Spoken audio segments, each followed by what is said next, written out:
Muy buenos días, Gustavo. Buenos días, Maximiliano, y buenos días a todas las personas que están ahí congregadas.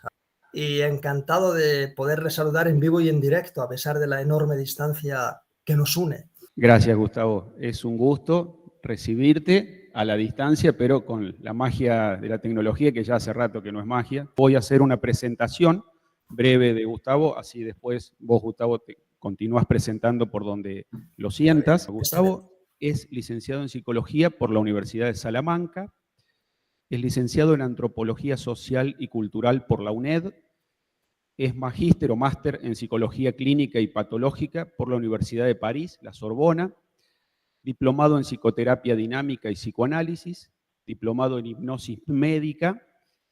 Actualmente ejerce como psicólogo clínico y psicoterapeuta y también imparte la asignatura Vida Inconsciente de la Maestría en Psicoterapia Integral de la Universidad de Salamanca. Gracias, Maximiliano.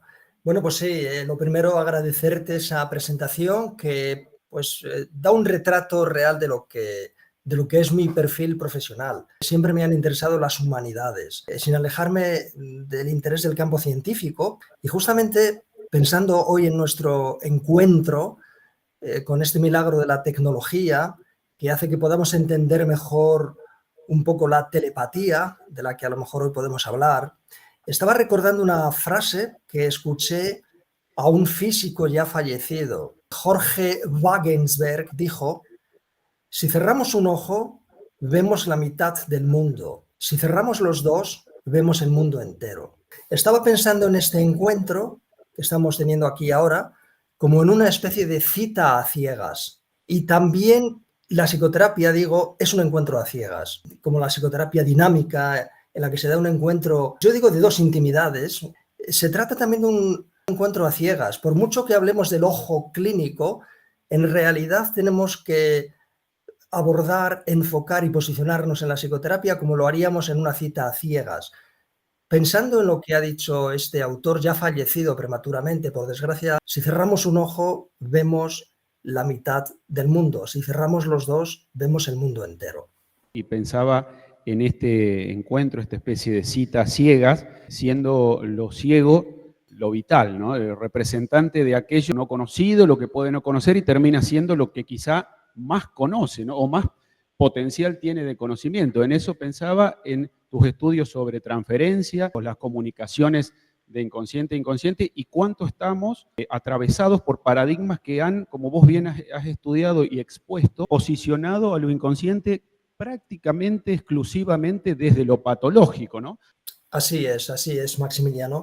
Como has mencionado antes, yo imparto la asignatura Vida Inconsciente. Mi maestro fue el profesor Luis Sencillo y fundó una escuela de psicoterapia de base antropológica, porque sabemos que la psicoterapia, el psicoanálisis, siempre ha tenido una base médica. Entonces, el inconsciente lo hemos concebido siempre desde una perspectiva misteriosa. La asignatura lleva por nombre Vida Inconsciente. ¿Por qué? Porque no hay que hablar de el inconsciente como una especie de telequia metafísica. No, no.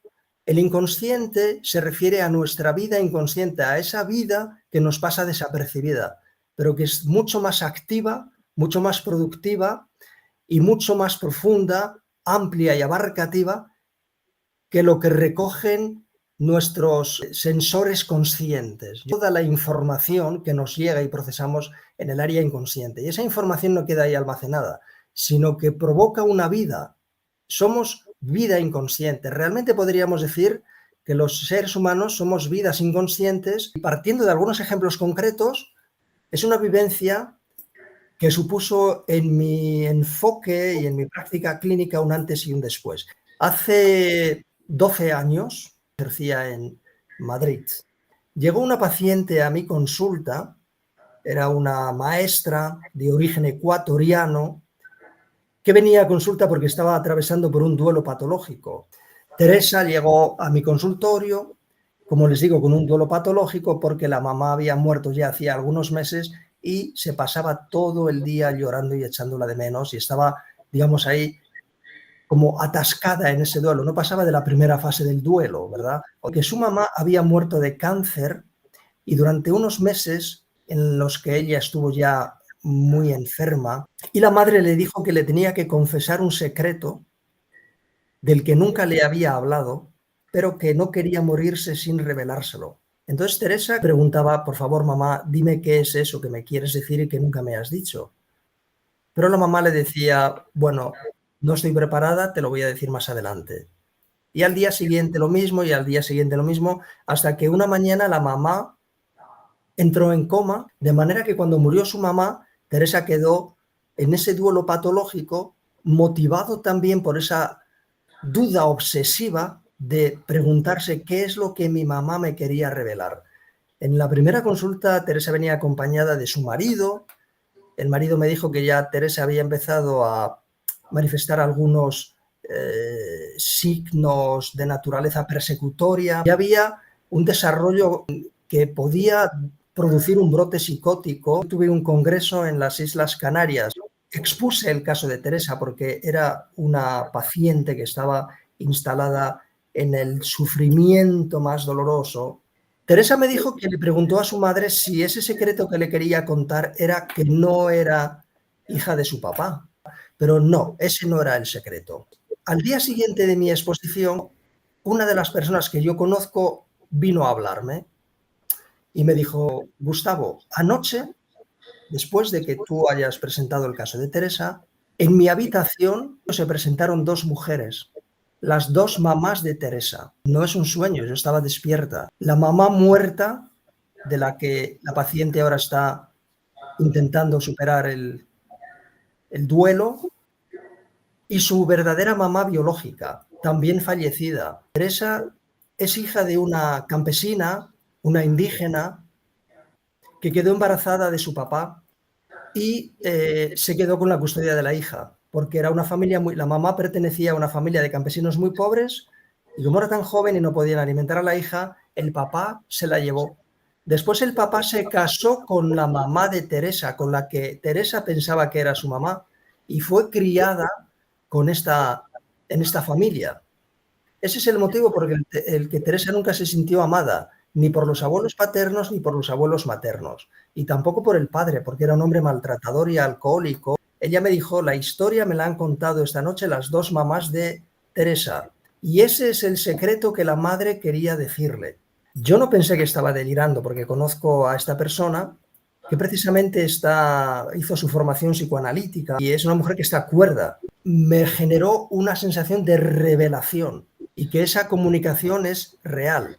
La historia termina con que después del congreso yo me voy a Madrid y hablo con mi supervisor, psicólogo, y le expongo la situación y le pregunto si yo debo decirle a Teresa esto o no. Bueno, mi supervisor me dijo que realmente si eso había sucedido, yo tenía que confiar en la madurez de Teresa, en su madurez, en su fortaleza, y se lo tenía que comunicar sin por ello asegurar o afirmar que esa fuera una verdad rotunda y absoluta. Había olvidado decirles que las mamás de Teresa que se le presentaron a Anadelia en su dormitorio les dijeron, tenemos un mensaje para Teresa. El mensaje es que las dos mamás la queremos y la amamos, y desde el más allá velan por su bienestar y por su felicidad. Y me cité con ella de fuera del consultorio y le conté exactamente lo mismo que les he contado a ustedes. Reaccionó de una manera increíble. De repente dice que sintió una gran paz interior y que se dio cuenta que efectivamente solo podía ser esto. Entonces esta comunicación finalmente logró su cometido, que era procurar el bienestar de Teresa. Como colofón de esta larga exposición, mi interpretación es que Anadelia, el momento en el que yo hice la exposición de este caso, su inconsciente fue capaz de captar contenidos de mi inconsciente. Yo creo que cuando Teresa me comentó a mí que la mamá tenía un secreto para ella y que ese secreto que no era hija del papá, mi inconsciente debió pensar, ¿y por qué no puede ser que no sea hija de la mamá? Pero no fui consciente de esto. Sin embargo, lo debí captar inconscientemente y lo debí trasladar cuando me desplacé a Las Palmas de Gran Canaria para participar en ese congreso. Y ahí Ana Delia, que estaba entre el público, su inconsciente captó esos contenidos inconscientes míos. Entonces, ¿de qué estamos hablando aquí? Estamos hablando de comunicación de inconscientes.